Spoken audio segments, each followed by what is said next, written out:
I'm going to tell you something that probably is not very coach of me to admit as a coach. Watching people waste their potential makes me genuinely angry. And a lot of things don't get that reaction out of me. But that definitely makes me feel the anger.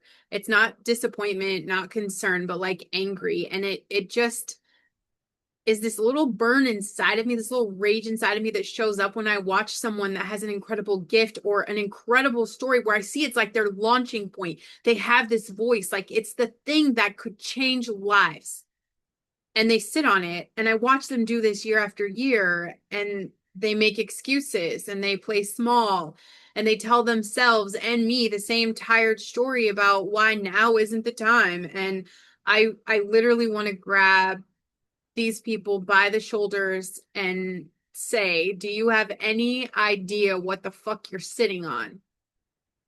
Do you have any idea what it would mean to the person who needs exactly what you have to offer? And I don't think that anger is a flaw in me. I think it's the whole reason I do this. It's why I became a podcast coach instead of 100 other things I could have done. And after burning down my previous coaching business literally in one day, burning it to the ground, outside of doing that, I never wanted to coach again. And here I am. 1,000 things I could have done because I cannot stand this anymore. I can't keep watching people with something real inside of them die with something still inside of them.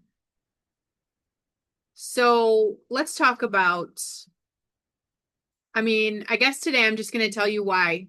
We'll talk about why I do this. I'm going to tell you why your voice matters, which is a completely different thing than like your platform. You guys, welcome to the Listen Bitch podcast. I am Branden Lynette, Voice Authority podcast coach. If you're new here, your mess is your message. Your potential is your purpose. So get the fuck over yourself and go build it. And if I'm being honest about this frustration, because I think you need the honesty from someone who actually feels it instead of the people or the coaches who are going to fake their concern. When I see you waste your life, it does something to me. We get one. We get one life, one shot at this human experience that we signed up for, and you're spending yours waiting to feel ready, waiting for permission, waiting for the fear to go away, waiting for a version of conditions that's never going to come. And the clock doesn't wait with you, it just keeps going. Before I get too far into this today, of course, I'm going to talk about Super Patch Liberty today, because stepping into your potential takes energy your body actually has to have. And Liberty supports all of the things like homeostasis for your body, for your balance, your recovery, your strength. All of these are drug free, ingredient free, made in the USA. This is a vibrotactile technology that works directly through your nervous system. And I always keep the link in the show notes. So the podcast coaching is new, and people have always asked me why podcasting, and especially of all the things I could coach, why this? I kind of went from just life coach, business coach, branding coach to podcast coach. And the truth is, all of those things still come out in the coaching. But this is the thing. I don't not actually care about podcasts. I care about the voices. The podcast is really just a vehicle, and it happens to be what I think, especially up against AI right now. I think it happens to be the most direct, most intimate, most accessible way for a regular person with a real story to put their voice into the world and reach the exact people who need it. There's no gatekeeper. There's no Facebook jail. You don't need permission. No waiting to be picked. You don't need a publisher or a network or a degree or anybody's blessing. You just need a story and then the guts to tell it. That's why I chose this, because for the first time in human history, a woman sitting in her car who went through hell and came out the other side, she can pick up a microphone and reach someone across the world who's in the exact hell she survived. That is not a small thing. That's a miracle we have all gotten numb to because it's just been sitting in our pockets. And I watch people not use it. I watch people who have every tool they need to change lives. I watch them just scroll past their own because they're waiting to be more impressive first. It drives me insane. You already have everything you need. The tool is right there. The only thing missing is you deciding that your voice is actually worth using. And I think of everything I'm going to say today, that's the most important thing that I want you to actually hear, because the whole world has it ass backwards. You think that you need a platform. You think you need the followers, the numbers, the audience, the reach before your voice counts. So you wait and you tell yourself you'll start when you have something to start with. You'll speak when people are listening. You have it completely reversed. The platform does not make your voice matter. Your voice is what builds the platform. And even if it never builds a huge one, even if it only ever reaches 10 people, your voice still matters to those 10. You are measuring the wrong thing. You are so obsessed with how many that you have forgotten the whole point is who. I would rather you reach one person who needed exactly your story than 10,000 who scroll past someone louder and emptier. Reach is not impact. There are people with millions of followers saying absolutely nothing, and people with 200 listeners changing lives every single week. The number isn't the thing. The truth in your voice is the thing. And your voice matters because it is yours, because nobody else on earth went through what you went through in the exact way you went through it and came out with the exact wisdom that you came out with. That's not replaceable.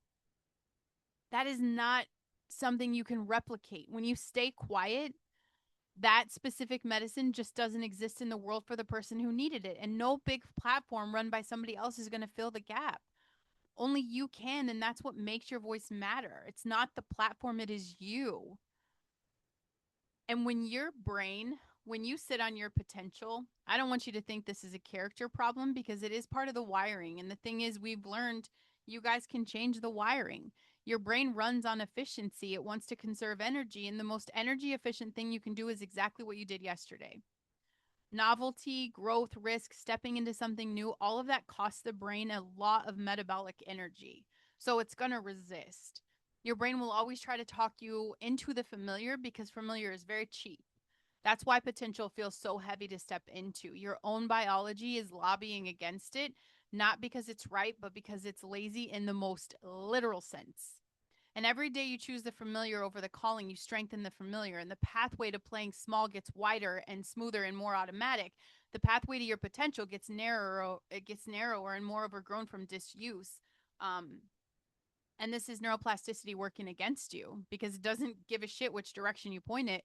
It just reinforces whatever you repeat. You've been repeating small. So small has become your default, and big now feels impossible when really it's just untrained. The good news, buried in the hard news, potential is not a fixed thing you either have or don't. It's a set of pathways you build by walking them. Every time you do one brave thing, you widen the pathway to the next brave thing. You're not born into your potential. You're born with the calling. You build into the potential. That's rep by rep. And the reason you don't feel capable of that big thing yet is simply because you haven't walked into that road enough times to make it feel like home. Walk it once, then walk it again, and it stops feeling like a cliff and it just starts feeling like the path of your life. And I see you.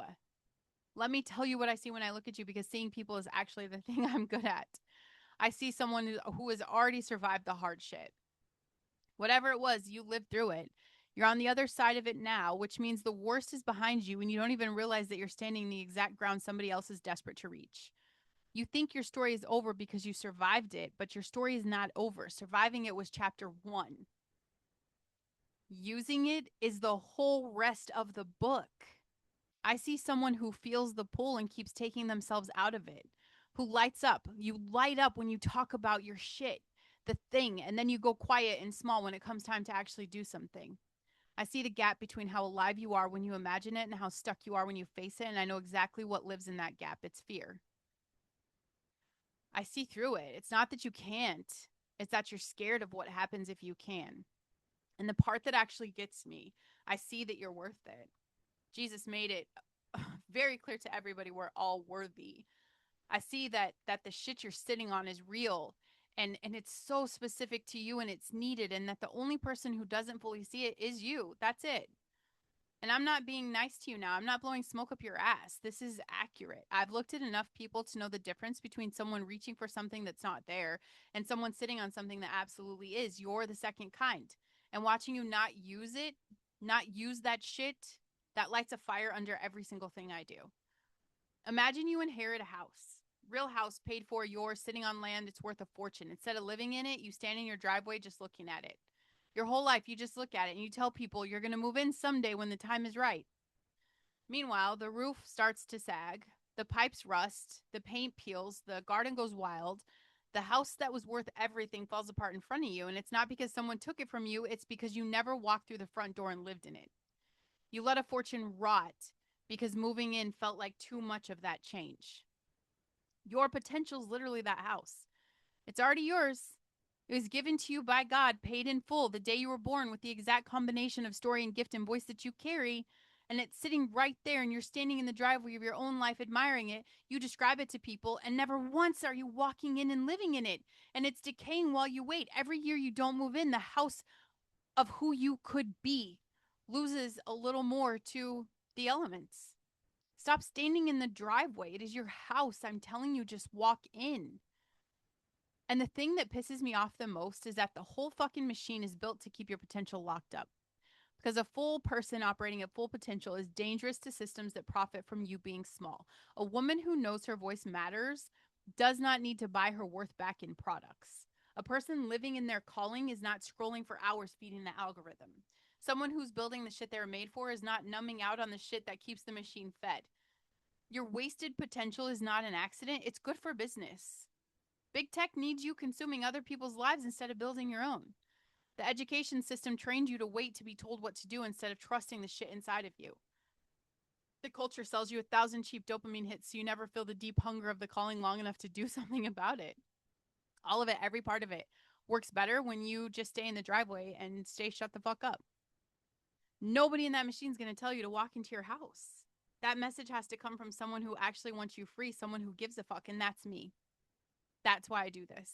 Because somebody has to be angry enough on your behalf to say the shit that nobody else is saying. Your potential is being stolen from you one comfortable day at a time, and you're just letting it happen. If this episode is sparking something in you, don't let it go cold. Send this to the person you love who's wasting what they were given, and then be honest that you needed to hear it too. Moses stood at a burning bush, and God told him exactly what he was made to do. Go lead my people out. Clear calling, direct assignment, no ambiguity. And Moses, standing in front of the literal voice of God, started listing his excuses. I'm not eloquent. I stutter. Who am I? What if they do not believe me? Send someone else. He had the calling in his hands and he still tried to hand it back because he didn't feel ready. Did not feel capable. Didn't feel like he was enough. God did not accept the excuses. He did not say, "Okay, you're right. You aren't ready. I'll find someone more impressive." He met every excuse and said, "Go anyway." And Moses, who is stuttering, he's terrified, feeling like the wrong choice, he went and he became the deliverer of an entire nation. You are Moses at the bush, listing reasons. I'm not ready. I'm not good enough. Who am I to speak? What if nobody listens? And God is standing there telling you the same thing he told Moses. I did not ask if you felt ready. I made you for this. Now go. The calling was never contingent on the feeling capable. The stutter didn't disqualify Moses. Your fear doesn't disqualify you. Go anyway. That's been the instruction since God created you. Walk into the house. Do one thing this week that treats your potential like it's already yours, because it is. Record the show. Make the post. Book the call. Move in.